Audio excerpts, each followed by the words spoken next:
श्रीगणेशाय नमः। अथ श्री महामृत्युञ्जय कवचम्। भैरव उवाच शृणुष्व परमेशानि कवचं मन्मुखोदितं महामृत्युञ्जयस्यास्य न देयं परमाद्भुतं यं धृत्वा यं पठित्वा च श्रुत्वा च कवचोत्तमं त्रैलोक्याधिपतिर्भूत्वा सुखितोऽस्मि महेश्वरी तदेव वर्णयिष्यामि तव प्रीत्या वरानने। तथापि परमं तत्त्वं न दातव्यं दुरात्मने। विनियोगः अस्य श्री महामृत्युञ्जय कवचस्य श्रीभैरव ऋषिः गायत्री छन्दः श्री महामृत्युञ्जयो महारुद्रो देवता। ॐ बीजं जूं शक्तिः सह कीलकं हौमिति तत्त्वं चतुर्वर्गसाधने मृत्युञ्जय कवचपाठे विनियोगः। ॐ चन्द्रमण्डलमध्यस्थं रुद्रं भाले विचिन्त्यतं तत्रस्थं चिन्तयेत्साध्यं मृत्युं प्राप्तोऽपि जीवति। ॐ जूं सौः शिरः पातु देवो मृत्युञ्जयो मम। ॐ श्रीं शिवो ललाटं मे। ॐ हौं भ्रुवौ सदाशिवः नीलकण्ठोऽवतान्नेत्रे कपर्दीमेऽवताच्छ्रुति त्रिलोचनोऽवताद्गण्डौ नासां मे त्रिपुरान्तकः। मुखं पीयूषघटभृत् ओष्ठौ मे कृत्तिकाम्बरः हनुं मे हाटकेशनो मुखं वटुकभैरवः। कन्धरां कालमथनो गलं गणप्रियोऽवतु स्कन्धौ स्कन्दपिता पातु हस्तौ मे गिरिशोऽवतु। नखान् मे गिरिजानाथः पायादङ्गुलिसंयुतान् स्तनौ तारापतिः पातु वक्षः पशुपतिर्मम। कुक्षिं कुबेरवरदः पार्श्वौ मे मारशासनः शर्वः पातु तथा नाभिं शूलीपृष्ठं ममावतु। शिश्नं मे शङ्करः पातु गुह्यं गुह्यकवल्लभः। कटिं कालान्तकः पायात् ऊरू मेन्धकघातकः। जागरूकोऽवताज्जानु जङ्घे मे कालभैरवः। गुल्फोपायाज्जटाधारी पादौ मृत्युञ्जयोऽवतु। पादादिमूर्धपर्यन्तमघोरः पातु मे सदा। शिरसः पादपर्यन्तं सद्यो जातो ममावतु। रक्षाहीनं नामहीनं वपुः पात्वमृतेश्वरः। पूर्वे बलविकरणो दक्षिणे कालशासनः पश्चिमे पार्वतीनाथो ह्युत्तरे मां मनोन्मनः। ऐशान्यामीश्वरः पायात् आग्नेयामग्निलोचनः। नैरृत्यां शम्भुरव्यान्मां वायव्यां वायुवाहनः। ऊर्ध्वे बलप्रमथनः पाताले परमेश्वरः। दशदिक्षु सदा पातु महामृत्युञ्जयश्च मां। रणे राजकुले द्यूते विषमे प्राणसंशये पायात् ॐ जूं महारुद्रो देवदेवो दशाक्षरः। प्रभाते पातु मां ब्रह्मा मध्याह्ने भैरवोऽवतु। सायं सर्वेश्वरः पातु निशायां नित्यचेतनः। अर्धरात्रे महादेवो निशान्ते मां महोमयः। सर्वदा सर्वतः पातु ॐ जूं सः मृत्युञ्जयः। इतीदं कवचं पुण्यं त्रिषु लोकेषु दुर्लभं सर्वमन्त्रमयं गुह्यं सर्वतन्त्रेषु गोपितं पुण्यं पुण्यप्रदं दिव्यं देवदेवाधिदैवतं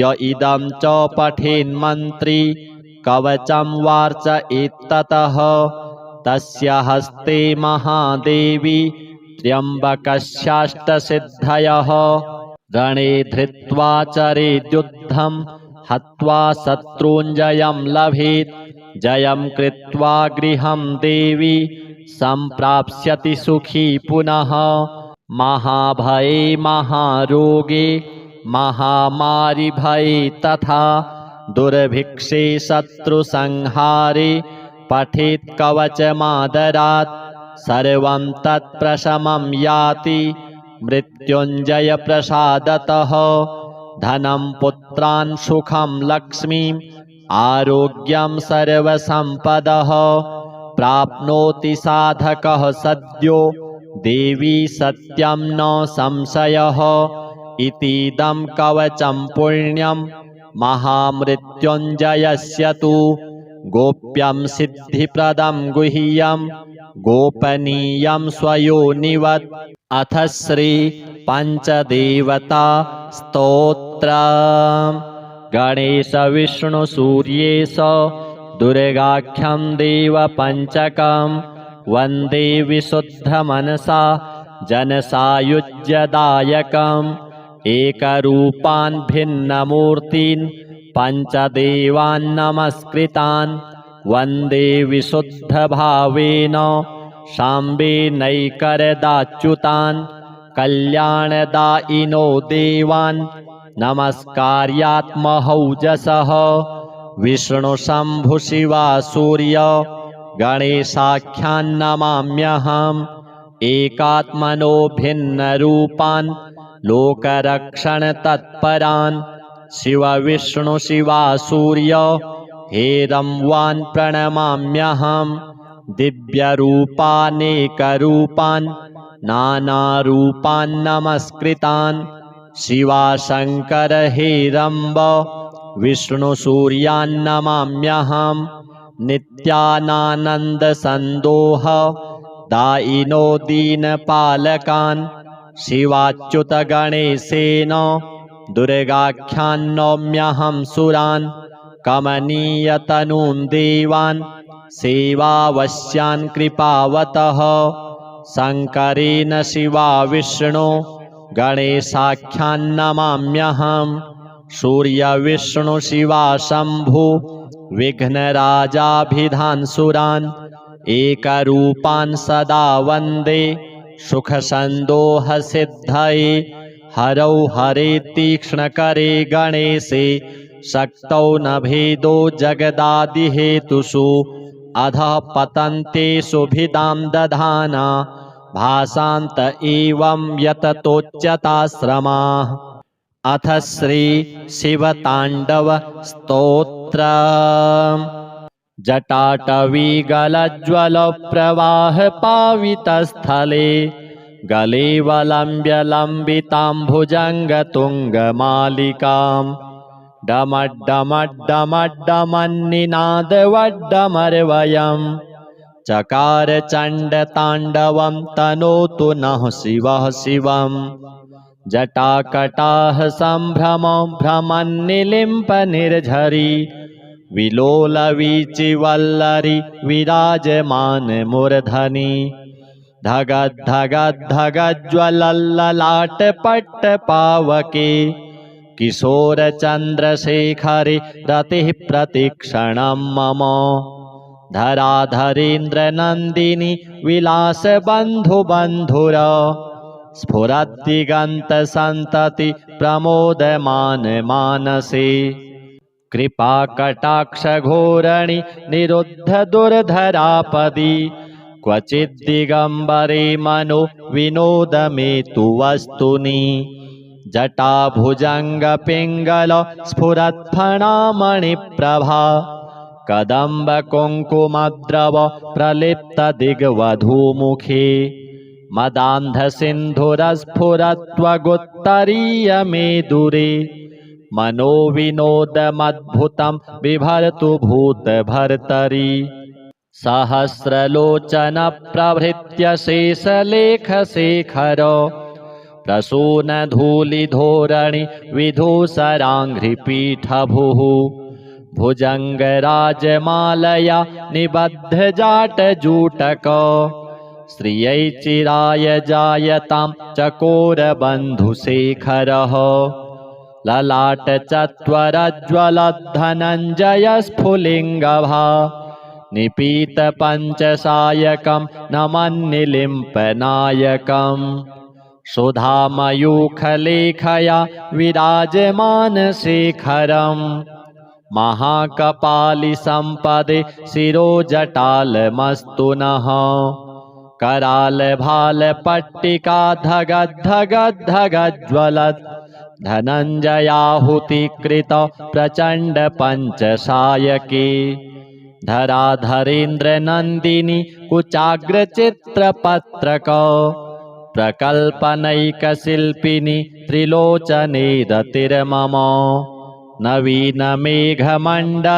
निरुद्धदुर्धरस्फुरत् कुहूनिशीथिनीतमः प्रबन्धबद्धकन्धरः निलिम्पनिर्झरीधरस्तनोतु कृत्तिसिन्धुरः कलानिधानबन्धुरः श्रियं जगद्धुरन्धरः प्रफुल्लनीलपङ्कज प्रपञ्चकालिमप्रभा वलम्बिकण्ठकन्दली रुचिप्रबद्धकन्धरम् स्मरच्छिदं पुरच्छिदं भवच्छिदं मखच्छिदं गजच्छिदान्धकच्छिदं तमन्तकच्छिदं भजे अखर्वसर्वमङ्गला कलाकदम्बमञ्जरी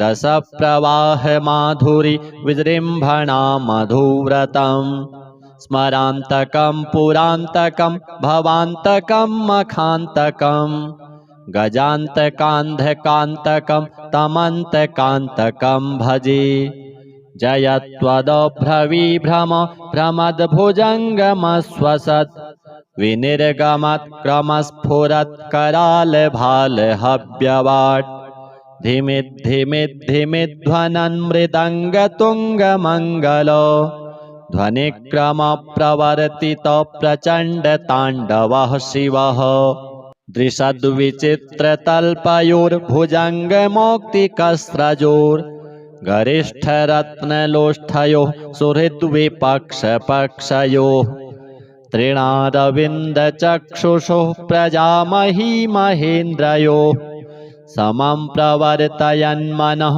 कदा सदा शिवं भजे कदा निलिम्पनिर्झरी निकुञ्जकोटरे वसन् विमुक्तदुर्मतिः सदा शिरस्थमञ्जलिं वहन् विमुक्तलोललोचनो ललामभाललग्नकः शिवेति मन्त्रमुच्चरन् कदा सुखी भवाम्यहम् इमं हि नित्यमेव मुक्तमुत्तमोत्तमं स्तवम् पठन् स्मरन् ब्रुवन्नरो विशुद्धिमेति सन्ततम् हरे गुरौ सुभक्तिमाशु याति नान्यथा गतिम् विमोहनं हि देहिनां सुशङ्करस्य चिन्तनम् पूजावसानसमये दशवक्त्रगीतम् यः शम्भुपूजनपरं पठति प्रदोषे तस्य स्थिरां रथगजेन्द्रतुरङ्गयुक्तां लक्ष्मीं सदैव सुमुखीं प्रददाति शम्भुः। श्री सांब सदाशिवार्पणमस्तु। अथ श्री महामृत्युञ्जय कवच। भैरव उवाच शृणुष्व परमेशानि कवचं मन्मुखोदितं महामृत्युञ्जयस्यास्य न देयं परमाद्भुतं यं धृत्वा यं पठित्वा च श्रुत्वा च कवचोत्तमं त्रैलोक्याधिपतिर्भूत्वा सुखितोऽस्मि महेश्वरी तदेव वर्णयिष्यामि तव प्रीत्या वरानने। तथापि परमं तत्त्वं न दातव्यं दुरात्मने। विनियोगः अस्य श्री महामृत्युञ्जयकवचस्य श्रीभैरवऋषिः गायत्री छन्दः श्रीमहामृत्युञ्जयो महारुद्रो देवता। ॐ बीजं जूं शक्तिः सह कीलकं हौमिति तत्त्वं चतुर्वर्गसाधने मृत्युञ्जय कवचपाठे विनियोगः।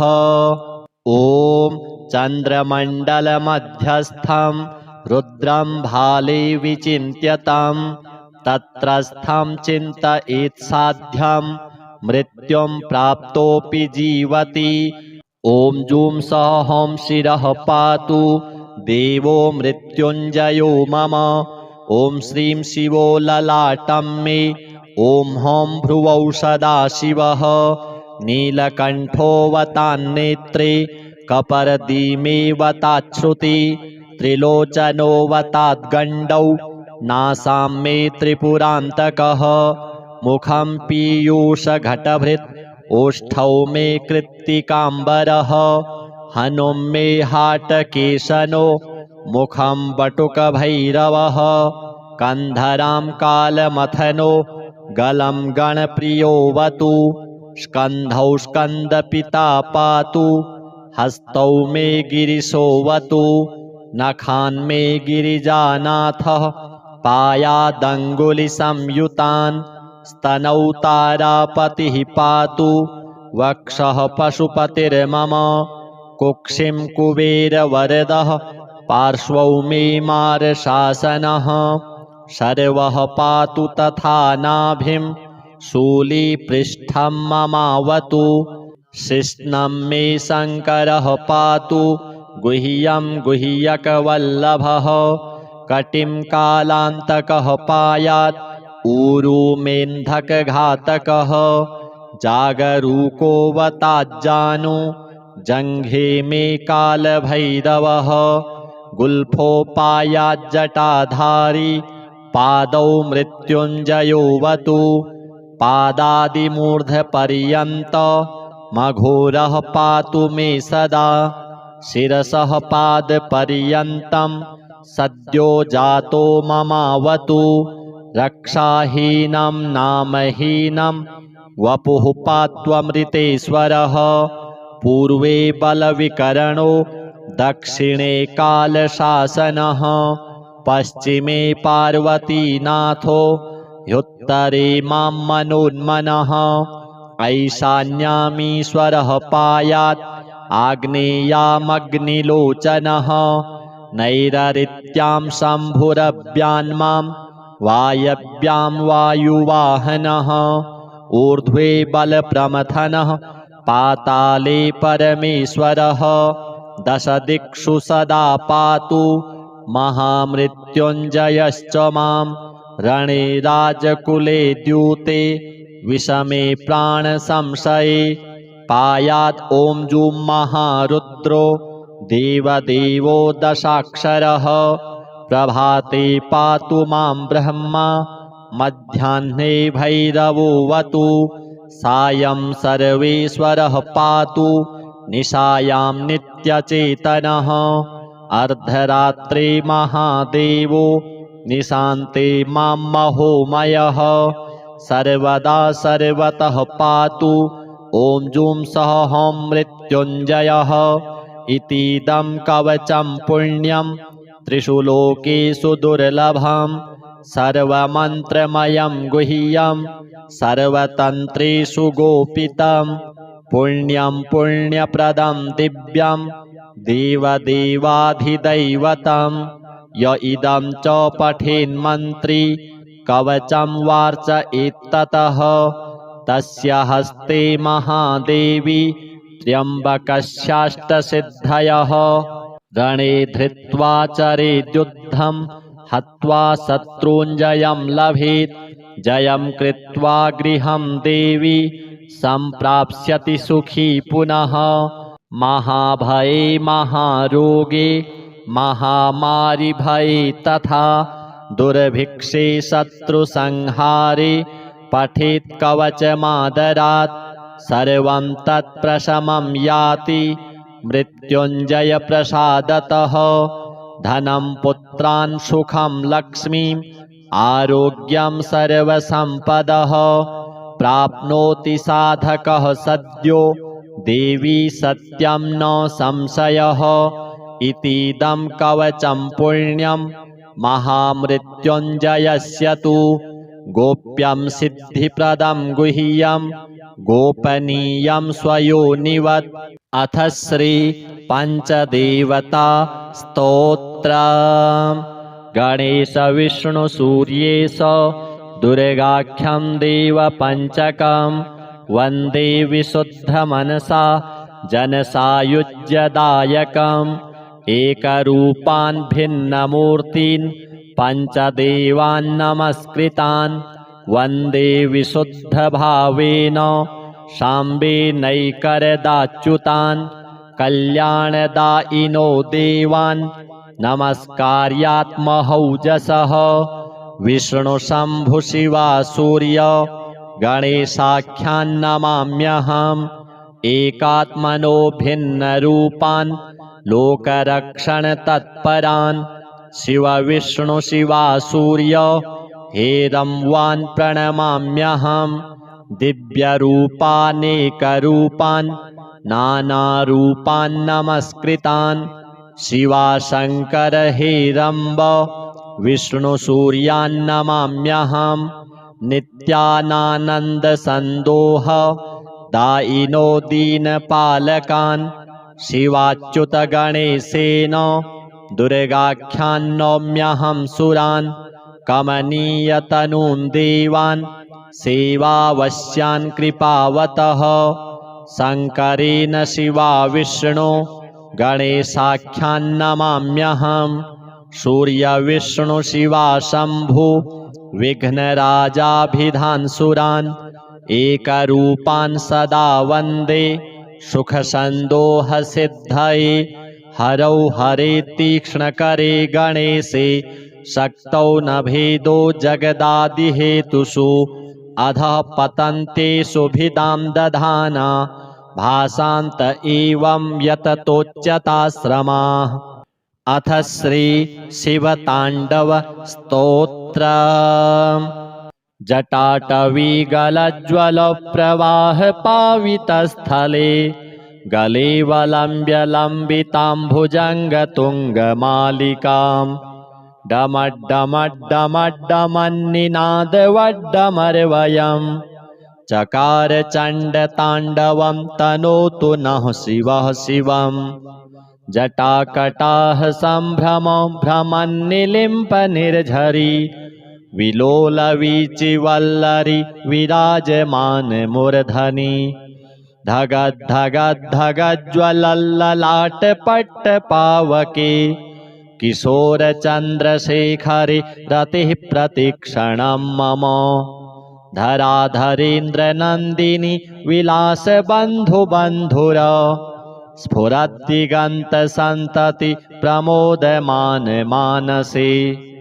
कृपाकटाक्षघोरणि निरुद्धदुर्धरापदि क्वचिद्दिगम्बरे मनो विनोदमेतु वस्तुनि जटाभुजङ्गपिङ्गल स्फुरत्फणामणिप्रभा कदम्बकुङ्कुमद्रव प्रलिप्तदिग्वधूमुखे मदान्धसिन्धुरस्फुरत्वगुत्तरीयमेदुरे मनोविनोदमद्भुतं बिभर्तु भूतभर्तरि सहस्रलोचनप्रभृत्य शेषलेखशेखर प्रसूनधूलिधोरणि विधूसराङ्घ्रिपीठभुः भुजङ्गराजमालया निबद्धजाटजूटक श्रियै चिराय जायतां चकोरबन्धुशेखरः ललाटचत्वरज्ज्वलद्धनञ्जयस्फुलिङ्गभा निपीतपञ्चसायकं नमन्निलिम्पनायकम् सुधामयूखलेखया विराजमानशेखरम् महाकपालिसम्पदे शिरोजटालमस्तु नः करालभालपट्टिका धगद्धगद्धगज्ज्वलत् धनञ्जयाहुतिकृत प्रचण्ड पञ्चसायके धराधरेन्द्रनन्दिनी कुचाग्रचित्रपत्रक प्रकल्पनैकशिल्पिनी त्रिलोचने रतिर्मम नवीनमेघमण्डले निरुद्धदुर्धरस्फुरत् कुहूनिशीथिनीतमः प्रबन्धबद्धकन्धरः निलिम्पनिर्झरीधरस्तनोतु कृत्तिसिन्धुरः कलानिधानबन्धुरः श्रियं जगद्धुरन्धरः प्रफुल्लनीलपङ्कज प्रपञ्चकालिमप्रभा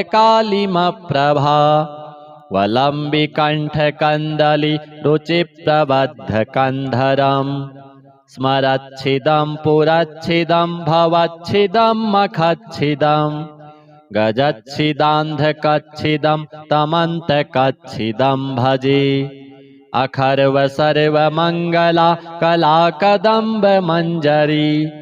रसप्रवाह माधुरी विजृम्भणा मधुव्रतम् स्मरान्तकं पुरान्तकं भवान्तकं मखान्तकं गजान्तकान्धकान्तकं तमन्तकान्तकं भजे जयत्वदभ्रविभ्रम भ्रमद्भुजङ्गमश्वसत् विनिर्गमत् क्रमस्फुरत् करालभालहव्यवाट् धिमिद्धिमिद्धिमिध्वनन् मृदङ्गतुङ्गमङ्गल ध्वनिक्रमप्रवर्तित प्रचण्डताण्डवः शिवः दृशद्विचित्रतल्पयोर्भुजङ्गमौक्तिकस्रजोर्गरिष्ठरत्नलोष्ठयोः सुहृद्विपक्षपक्षयोः तृणारविन्दचक्षुषोः प्रजामही महेन्द्रयोः समं प्रवर्तयन्मनः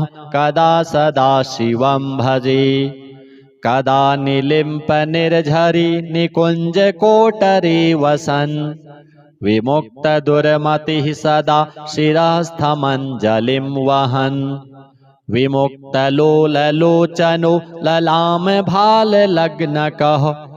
शिवेति मन्त्रमुच्चरन् कदा सुखी भवाम्यहम् इमं हि नित्यमेव मुक्तमुत्तमोत्तमं स्तवम् पठन् स्मरन् ब्रुवन्नरो विशुद्धिमेति सन्ततम् हरे गुरौ सुभक्तिमाशु याति नान्यथा गतिम् विमोहनं हि देहिनां सुशङ्करस्य चिन्तनम् पूजावसानसमये दशवक्त्रगीतम् यः शम्भुपूजनपरं पठति प्रदोषे तस्य स्थिरां रथगजेन्द्रतुरङ्गयुक्तां लक्ष्मीं सदैव सुमुखीं प्रददाति शम्भुः।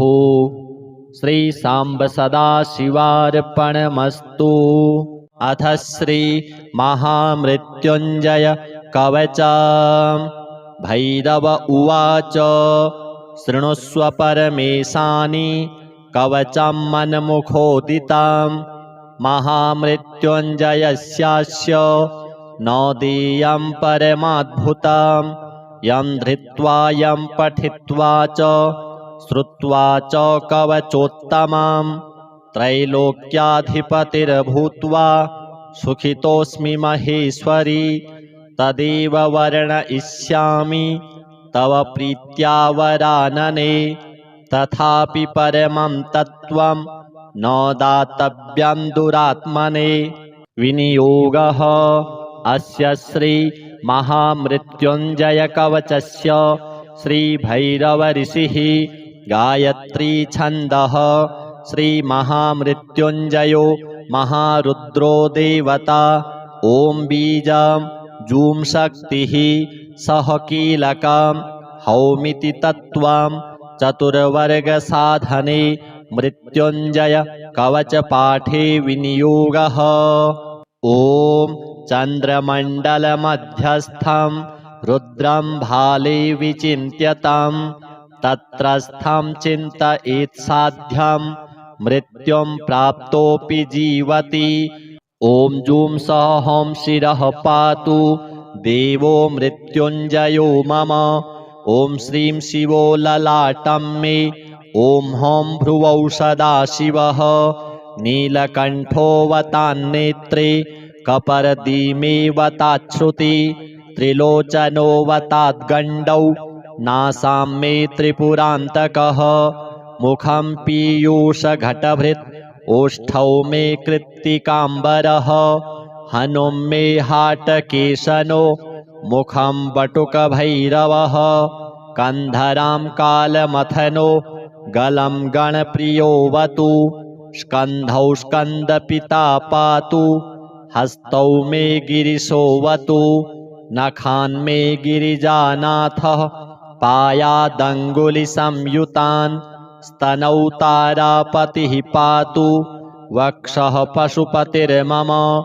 कुक्षिं कुबेरवरदः पार्श्वौ मे मारशासनः। शर्वः पातु तथा नाभिं शूलीपृष्ठं ममावतु। शिश्नं मे शङ्करः पातु गुह्यं गुह्यकवल्लभः। कटिं कालान्तकः पायात् ऊरू मेन्धकघातकः। जागरूकोऽवताज्जानु जङ्घे मे कालभैरवः। गुल्फोपायाज्जटाधारी पादौ मृत्युञ्जयोऽवतु।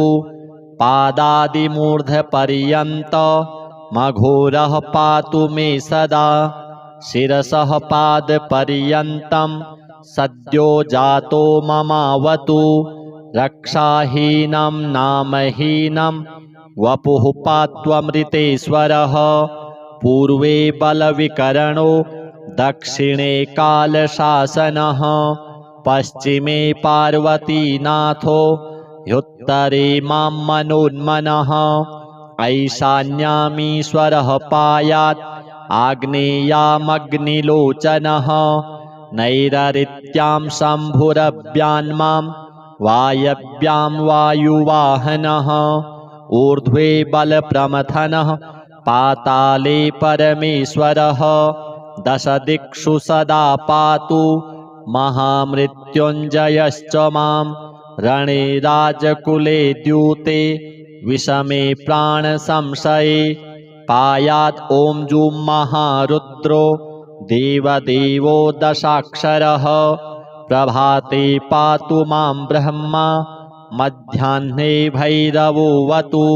सायं सर्वेश्वरः पातु निशायां नित्यचेतनः। अर्धरात्रे महादेवो निशान्ते मां महोमयः। सर्वदा सर्वतः पातु ॐ जूं सः हं मृत्युञ्जयः। इतीदं कवचं पुण्यं त्रिषु लोकेषु दुर्लभं। सर्वमन्त्रमयं गुह्यं सर्वतन्त्रेषु गोपितं। पुण्यं पुण्यप्रदं दिव्यं देवदेवाधिदैवतं। य इदं च पठेन्मन्त्री कवचं वार्चयेत्ततः तस्य हस्ते महादेवी त्र्यम्बकस्याष्टसिद्धयः। रणे धृत्वा चरेद्युद्धं हत्वा शत्रूञ्जयं लभेत्। जयं कृत्वा गृहं देवी सम्प्राप्स्यति सुखी पुनः। महाभये महारोगे महामारिभये तथा दुर्भिक्षे शत्रुसंहारे पठेत् कवचमादरात्।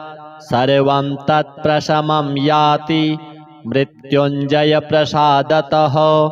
धनं पुत्रान् सुखं लक्ष्मीम् आरोग्यं सर्वसम्पदः।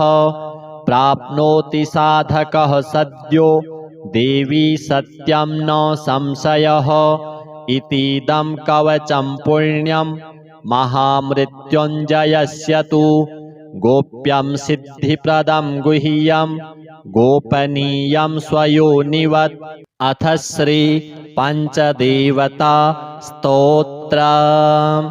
गणेश विष्णु सूर्येश दुर्गाख्यं देवपञ्चकं वन्दे विशुद्धमनसा जनसायुज्यदायकम्। एकरूपान् भिन्नमूर्तीन् पञ्चदेवान् नमस्कृतान् वन्दे विशुद्धभावेन साम्बेनैकरदाच्युतान्।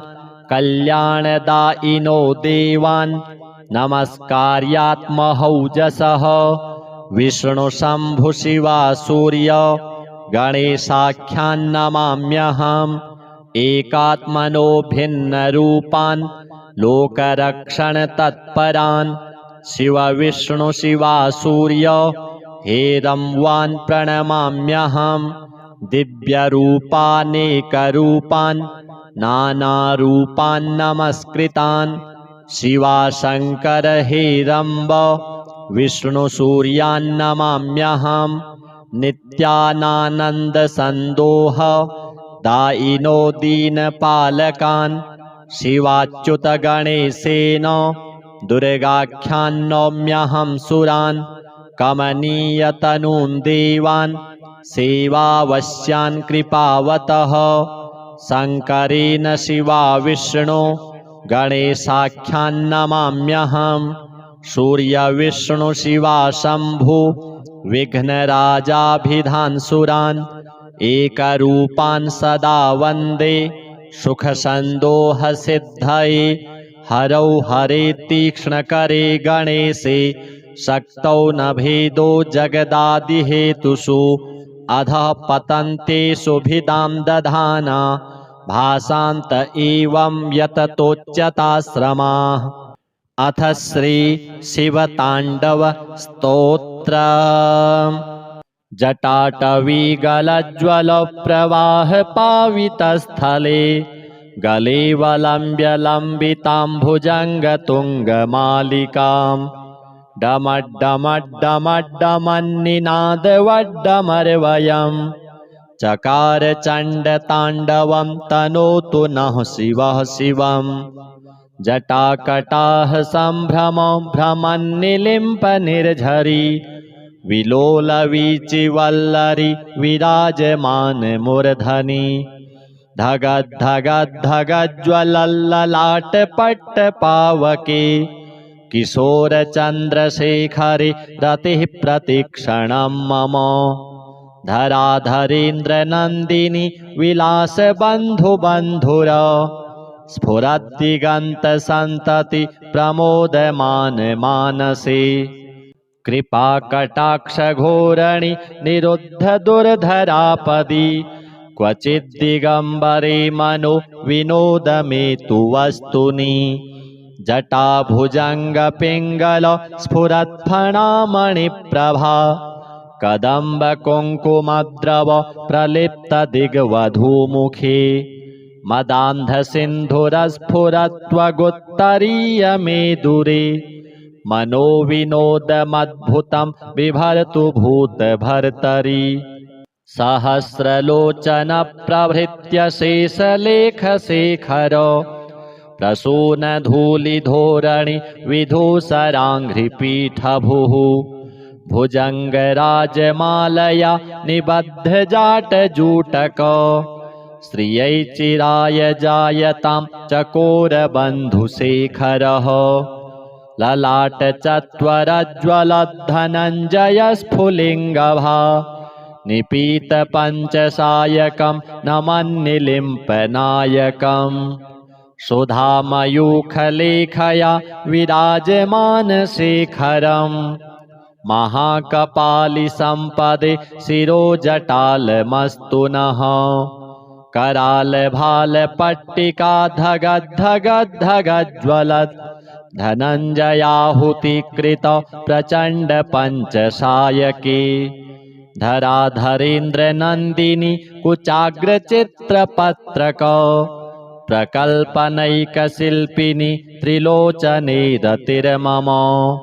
नवीनमेघमण्डली निरुद्धदुर्धरस्फुरत् कुहूनिशीथिनीतमः प्रबन्धबद्धकन्धरः निलिम्पनिर्झरीधरस्तनोतु कृत्तिसिन्धुरः कलानिधानबन्धुरः श्रियं जगद्धुरन्धरः प्रफुल्लनीलपङ्कजो प्रपञ्चकालिमप्रभा वलम्बिकण्ठकन्दली रुचिप्रबद्धकन्धरम् स्मरच्छिदं पुरच्छिदं भवच्छिदं मखच्छिदं गजच्छिदान्धकच्छिदं तमन्तकच्छिदं भजे अखर्वसर्वमङ्गला कलाकदम्बमञ्जरी रसप्रवाहमाधुरी विजृम्भणा मधुव्रतम् स्मरान्तकं पुरान्तकं भवान्तकं मखान्तकं गजान्तकान्धकान्तकं तमन्तकान्तकं भजे जय त्वदभ्रविभ्रम भ्रमद्भुजङ्गमश्वसत् विनिर्गमत्क्रमस्फुरत्करालभालहव्यवाट् धिमिद्धिमिद्धिमिध्वनन् मृदङ्गतुङ्गमङ्गलो ध्वनिक्रमप्रवर्तित प्रचण्डताण्डवः शिवः दृशद्विचित्रतल्पयोर्भुजङ्गमौक्तिकस्रजोर् गरिष्ठरत्नलोष्ठयोः सुहृद्विपक्षपक्षयोः तृणारविन्दचक्षुषोः प्रजामही महेन्द्रयोः समं प्रवर्तयन्मनः कदा सदा शिवं भजे कदा निलिम्पनिर्झरी निकुञ्जकोटरे वसन् विमुक्तदुर्मतिः सदा शिरस्थमञ्जलिं वहन् विमुक्तलोललोचनो ललामभाललग्नकः शिवेति मन्त्रमुच्चरन् कदा सुखी भवाम्यहम् इमं हि नित्यमेव मुक्तमुत्तमोत्तमं स्तवम् पठन् स्मरन् ब्रुवन्नरो विशुद्धिमेति सन्ततम् हरे गुरौ सुभक्तिमाशु याति नान्यथा गतिम् विमोहनं हि देहिनां सुशङ्करस्य चिन्तनम् पूजावसानसमये दशवक्त्रगीतम् यः शम्भुपूजनपरं पठति प्रदोषे तस्य स्थिरां रथगजेन्द्रतुरङ्गयुक्तां लक्ष्मीं सदैव सुमुखीं प्रददाति शम्भुः। श्री सांब सदाशिवार्पणमस्तु। अथ श्री महामृत्युञ्जय कवच। भैरव उवाच शृणुष्व परमेशानि कवचं मन्मुखोदितं महामृत्युञ्जयस्यास्य न देयं परमाद्भुतं यं धृत्वा यं पठित्वा च श्रुत्वा च कवचोत्तमं त्रैलोक्याधिपतिर्भूत्वा सुखितोऽस्मि महेश्वरी तदेव वर्णयिष्यामि तव प्रीत्या वरानने। तथापि परमं तत्त्वं न दातव्यं दुरात्मने। विनियोगः अस्य श्री महामृत्युञ्जयकवचस्य श्रीभैरवऋषिः गायत्री छन्दः। श्रीमहामृत्युञ्जयो महारुद्रो देवता। ॐ बीजं जूं शक्तिः सह कीलकं हौमिति तत्त्वं चतुर्वर्गसाधने मृत्युञ्जय कवचपाठे विनियोगः। ॐ चन्द्रमण्डलमध्यस्थं रुद्रं भाले विचिन्त्यतं तत्रस्थं चिन्तयेत्साध्यं मृत्युं प्राप्तोऽपि जीवति। ॐ जूं सहों शिरः पातु देवो मृत्युञ्जयो मम। ॐ श्रीं शिवो ललाटं मे। ॐ हौं भ्रुवौ सदाशिवः। नीलकण्ठोऽवतान्नेत्रे कपर्दीमेऽवताच्छ्रुति त्रिलोचनोऽवताद्गण्डौ नासां मे त्रिपुरान्तकः मुखं पीयूषघटभृत् ओष्ठौ मे कृत्तिकाम्बरः हनुं मे हाटकेशनो मुखं बटुकभैरवः कन्धरां कालमथनो गलं गणप्रियोऽवतु स्कन्धौ स्कन्दपिता पातु हस्तौ मे गिरिशोऽवतु नखान् मे गिरिजानाथः पायादङ्गुलिसंयुतान् स्तनौ तारापतिः पातु वक्षः पशुपतिर्मम कुक्षिं कुबेरवरदः पार्श्वौ मे मारशासनः शर्वः पातु तथा नाभिं शूलीपृष्ठं ममावतु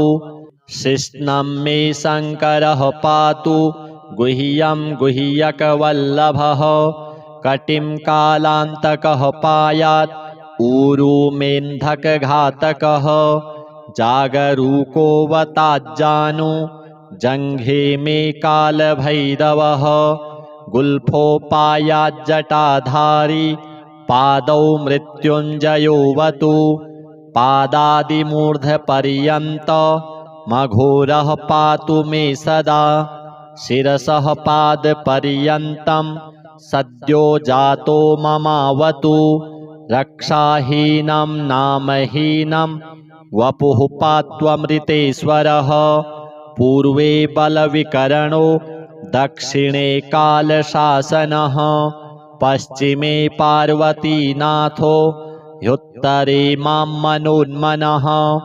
ऐशान्यामीश्वरः पायात् आग्नेयामग्निलोचनः नैररित्यां शम्भुरभ्यान्मां वायव्यां वायुवाहनः ऊर्ध्वे बलप्रमथनः पाताले परमेश्वरः दशदिक्षु सदा पातु महामृत्युञ्जयश्च मां रणे राजकुले द्यूते विषमे प्राणसंशये पायात् ॐ जूं महारुद्रो देवदेवो दशाक्षरः प्रभाते पातु मां ब्रह्मा मध्याह्ने भैरवोऽवतु सायं सर्वेश्वरः पातु निशायां नित्यचेतनः अर्धरात्रे महादेवो निशान्ते मां महोमयः सर्वदा सर्वतः पातु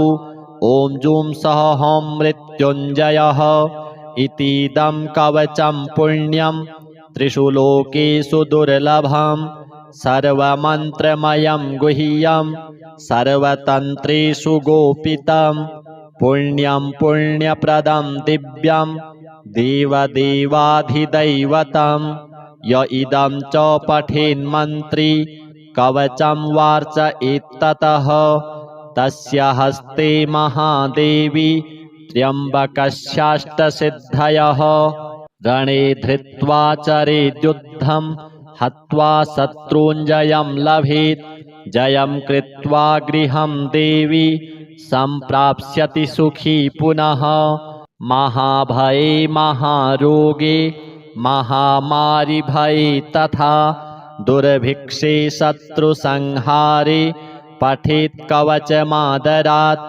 सर्वं तत्प्रशमं याति मृत्युञ्जयप्रसादतः धनं पुत्रान् सुखं लक्ष्मीम् आरोग्यं सर्वसम्पदः प्राप्नोति साधकः सद्यो देवी सत्यं न संशयः इतीदं कवचं पुण्यं महामृत्युञ्जयस्य तु गोप्यं सिद्धिप्रदं गुह्यं गोपनीयं स्वयोनिवत् अथ श्री पंचदेवता स्तोत्रम् गणेश विष्णु सूर्येश दुर्गाख्यं देवपञ्चकं वन्दे विशुद्धमनसा जनसायुज्यदायकम्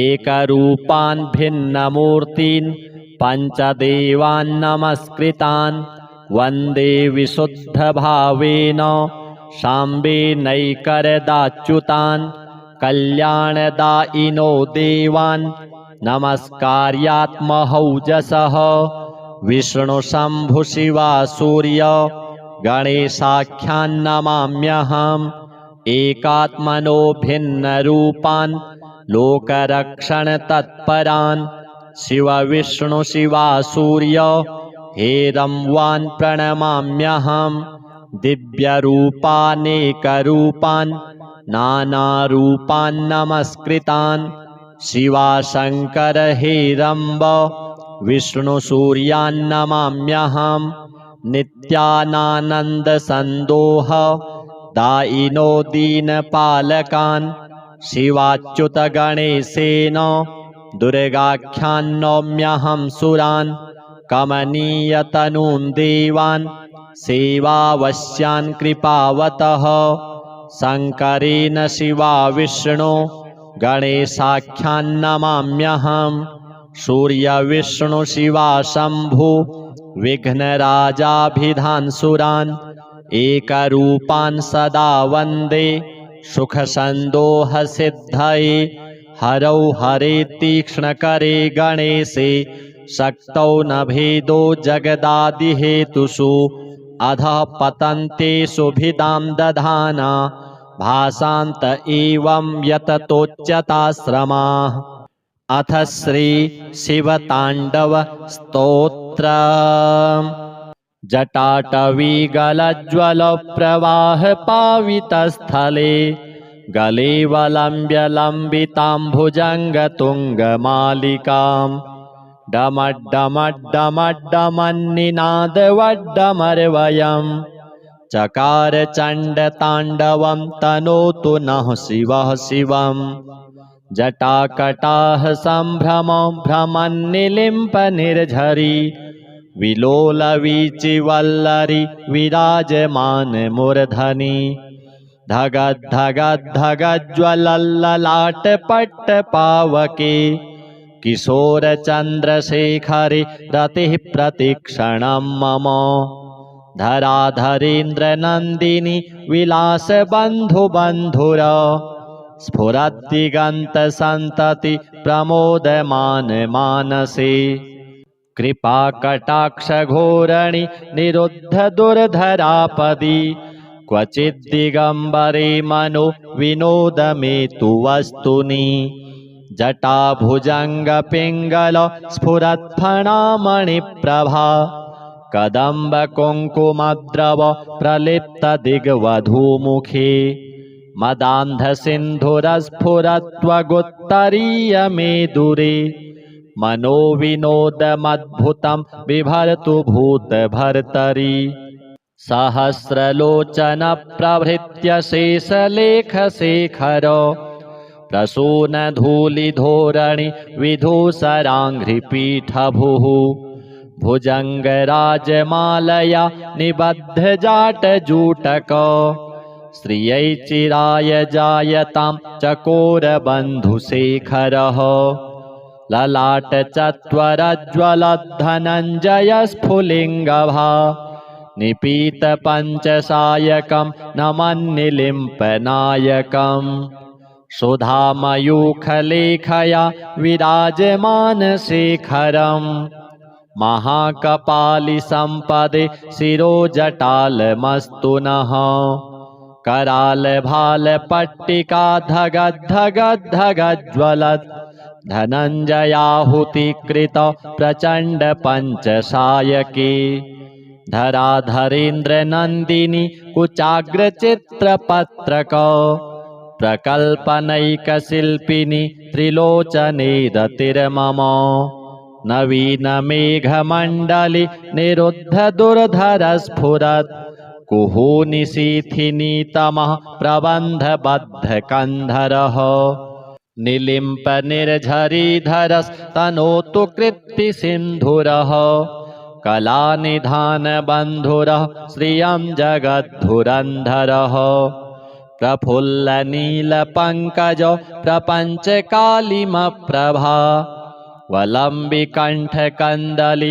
रुचिप्रबद्धकन्धरम् स्मरच्छिदं पुरच्छिदं भवच्छिदं मखच्छिदं गजच्छिदान्धकच्छिदं तमन्तकच्छिदं भजे अखर्व सर्वमङ्गला कलाकदम्बमञ्जरी रसप्रवाह माधुरी विजृम्भणा मधुव्रतम् स्मरान्तकं पुरान्तकं भवान्तकं मखान्तकं गजान्तकान्धकान्तकं तमन्तकान्तकं भजे जयत्वदभ्रविभ्रम भ्रमद्भुजङ्गमश्वसत् विनिर्गमत्क्रमस्फुरत्करालभालहव्यवाट् धिमिद्धिमिद्धिमिध्वनन् मृदङ्गतुङ्गमङ्गलो ध्वनिक्रमप्रवर्तितो प्रचण्डताण्डवः शिवः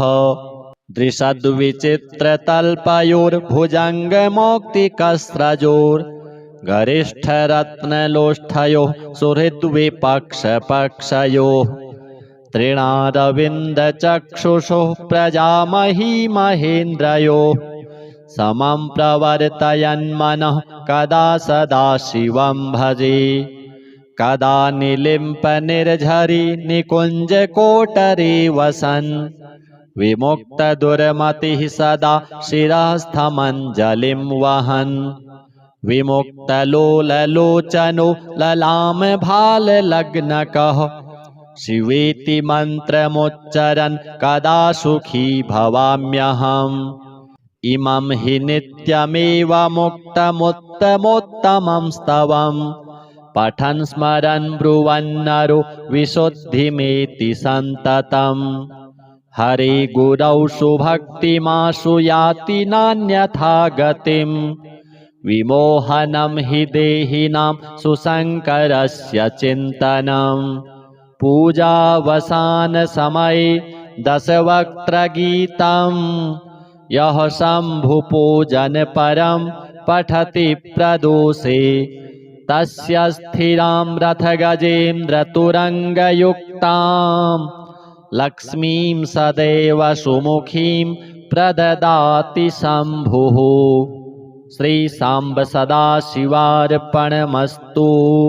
अथ श्री महामृत्युञ्जय कवचम् भैरव उवाच शृणुष्व परमेशानि कवचं मन्मुखोदितं महामृत्युञ्जयस्यास्य न देयं परमाद्भुतं यं धृत्वा यं पठित्वा च श्रुत्वा च कवचोत्तमं त्रैलोक्याधिपतिर्भूत्वा सुखितोऽस्मि महेश्वरी तदेव वर्णयिष्यामि तव प्रीत्या वरानने तथापि परमं तत्त्वं न दातव्यं दुरात्मने विनियोगः अस्य श्री महामृत्युञ्जयकवचस्य श्रीभैरवऋषिः गायत्री छन्दः श्रीमहामृत्युञ्जयो महारुद्रो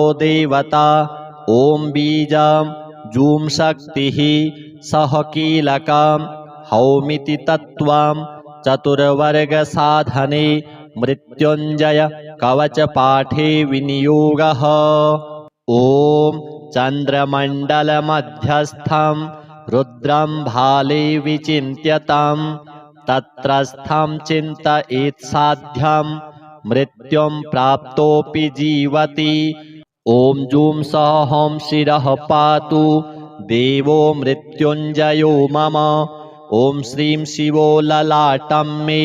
ॐ हौं भ्रुवौ सदाशिवः नीलकण्ठोऽवतान्नेत्रे कपर्दीमेऽवताच्छ्रुति त्रिलोचनोऽवताद्गण्डौ नासां मे त्रिपुरान्तकः मुखं पीयूषघटभृत् ओष्ठौ मे कृत्तिकाम्बरः हनुं मे हाटकेशनो मुखं बटुकभैरवः कन्धरां कालमथनो गलं गणप्रियोऽवतु स्कन्धौ स्कन्दपिता पातु हस्तौ मे गिरिशोऽवतु नखान् मे गिरिजानाथः पायादङ्गुलिसंयुतान् स्तनौ तारापतिः पातु वक्षः पशुपतिर्मम कुक्षिं कुबेरवरदः पार्श्वौ मे मारशासनः सर्वः पातु तथा नाभिं शूलीपृष्ठं ममावतु शिश्नं मे शङ्करः पातु गुह्यं गुह्यकवल्लभः कटिं कालान्तकः पायात् ऊरुमेन्धकघातकः जागरूकोऽवताज्जानु जङ्घे मे कालभैरवः गुल्फोपायाज्जटाधारी पादौ मृत्युञ्जयोऽवतु पादादिमूर्धपर्यन्त मघोरः पातु मे सदा शिरसः पादपर्यन्तं सद्यो जातो ममावतु रक्षाहीनं नामहीनं वपुः पात्वमृतेश्वरः पूर्वे बलविकरणो दक्षिणे कालशासनः पश्चिमे पार्वतीनाथो ह्युत्तरे मां मनोन्मनः ऐशान्यामीश्वरः पायात् आग्नेयामग्निलोचनः नैररित्यां शम्भुरभ्यान्मां वायव्यां वायुवाहनः ऊर्ध्वे बलप्रमथनः पाताले परमेश्वरः दशदिक्षु सदा पातु महामृत्युञ्जयश्च मां रणे राजकुले द्यूते विषमे प्राणसंशये पायात् ॐ जूं महारुद्रो देवदेवो दशाक्षरः प्रभाते पातु मां ब्रह्मा मध्याह्ने भैरवोऽवतु सायं सर्वेश्वरः पातु निशायां नित्यचेतनः अर्धरात्रे महादेवो निशान्ते मां महोमयः सर्वदा सर्वतः पातु ॐ जूं सः हौं मृत्युञ्जयः इतीदं कवचं पुण्यं त्रिषु लोकेषु दुर्लभं सर्वमन्त्रमयं गुह्यं सर्वतन्त्रेषु गोपितं पुण्यं पुण्यप्रदं दिव्यं देवदेवाधिदैवतं य इदं च पठेन्मन्त्री कवचं वार्चयेत्ततः तस्य हस्ते महादेवी त्र्यम्बकस्याष्टसिद्धयः रणे धृत्वा चरेद्युद्धं हत्वा शत्रूञ्जयं लभेत् जयं कृत्वा गृहं देवी सम्प्राप्स्यति सुखी पुनः महाभये महारोगे महामारिभये तथा दुर्भिक्षे शत्रुसंहारे पठेत् कवचमादरात् सर्वं तत्प्रशमं याति मृत्युञ्जयप्रसादतः धनं पुत्रान् सुखं लक्ष्मीम् आरोग्यं सर्वसम्पदः प्राप्नोति साधकः सद्यो देवी सत्यं न संशयः इतीदं कवचं पुण्यं महामृत्युञ्जयस्य तु गोप्यं सिद्धिप्रदं गुह्यं गोपनीयं स्वयोनिवत् अथ श्री पञ्चदेवता स्तोत्रम् गणेश विष्णु सूर्येश दुर्गाख्यं देवपञ्चकं वन्दे विशुद्धमनसा जनसायुज्यदायकम् एकरूपान् भिन्नमूर्तीन् पञ्चदेवान् नमस्कृतान् वन्दे विशुद्धभावेन साम्बेनैकरदाच्युतान् कल्याणदायिनो देवान् नमस्कार्यात्महौजसः विष्णुशम्भुशिवा सूर्य गणेशाख्यान् नमाम्यहम् एकात्मनो भिन्नरूपान् लोकरक्षणतत्परान्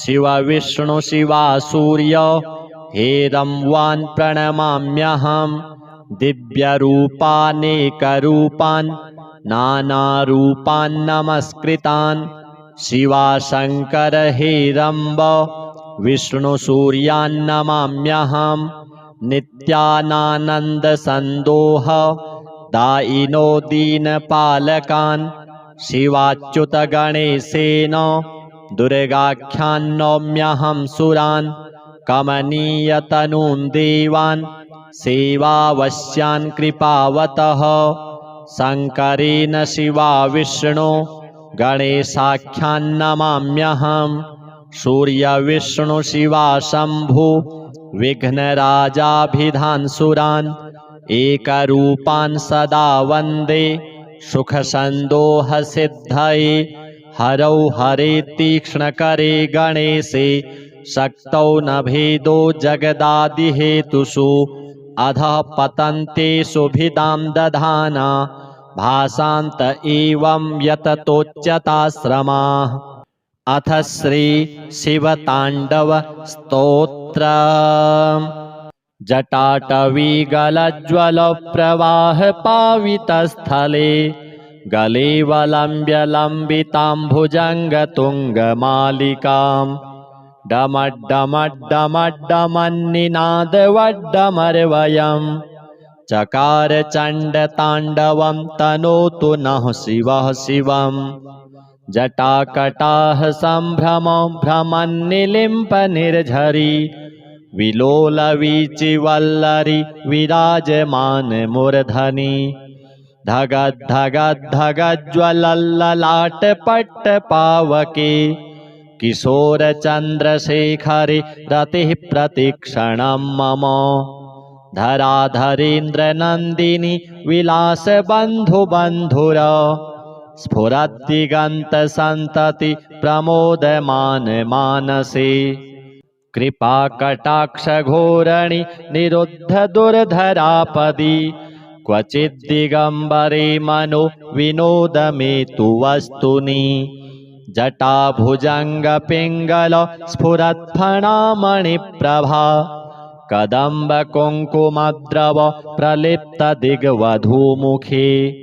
मदान्धसिन्धुरस्फुरत्वगुत्तरीयमेदुरे मनोविनोदमद्भुतं बिभर्तु भूतभर्तरि सहस्रलोचनप्रभृत्य शेषलेखशेखर प्रसूनधूलिधोरणि विधूसराङ्घ्रिपीठभुः भुजङ्गराजमालया निबद्धजाटजूटक श्रियै चिराय जायतां चकोरबन्धुशेखरः ललाटचत्वरज्ज्वलद्धनञ्जयस्फुलिङ्गभा निपीतपञ्चसायकं नमन्निलिम्पनायकम् सुधामयूखलेखया विराजमानशेखरम्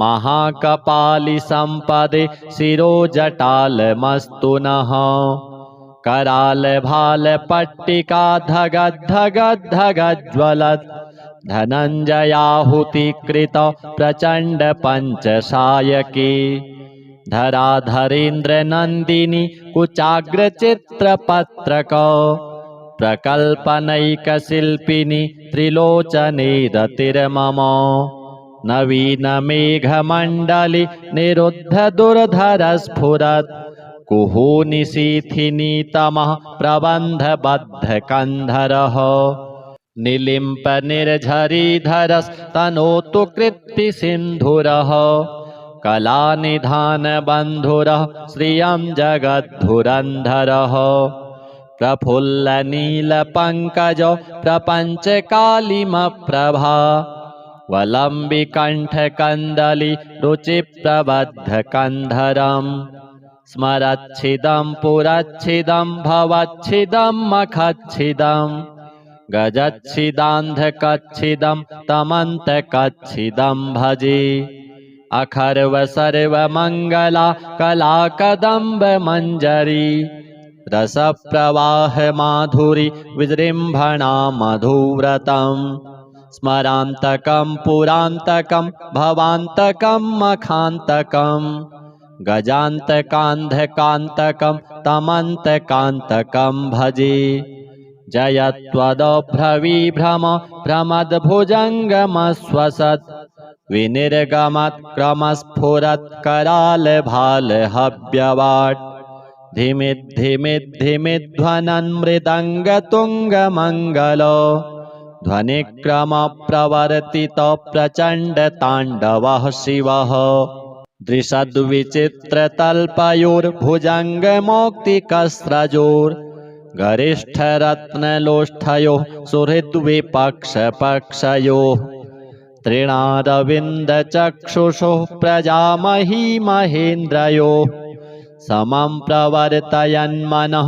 कदा सदा शिवं भजे कदा निलिम्पनिर्झरि निकुञ्जकोटरे वसन् विमुक्तदुर्मतिः सदा शिरस्थमञ्जलिं वहन् विमुक्तलोललोचनो ललामभाललग्नकः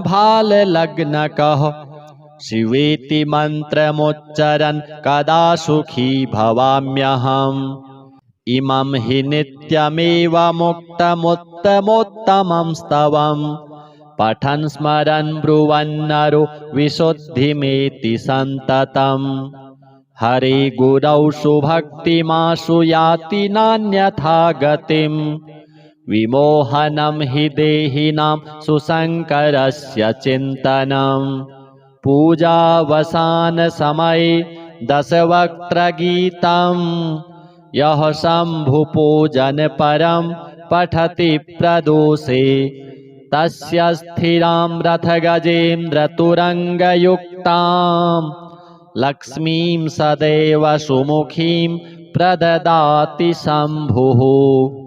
श्री सांब सदाशिवार्पणमस्तु।